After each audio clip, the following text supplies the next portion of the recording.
Magandang umaga, mahal na kabuko. Andito naman po ako muli, si Boy Buko Vlogs.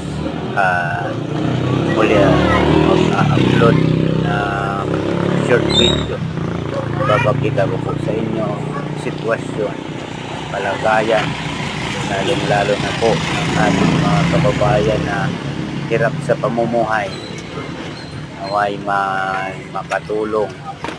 Kasi kung sagad ng aking sarili, wala rin po akong may tutulong. Kaya po ito ina-upload para makita ng mga ibang nating mga kababayan na may magandang puso at mabuting kalooban. Naway matulungan sila lalong-lalo na sa hirap nilang kalagayan.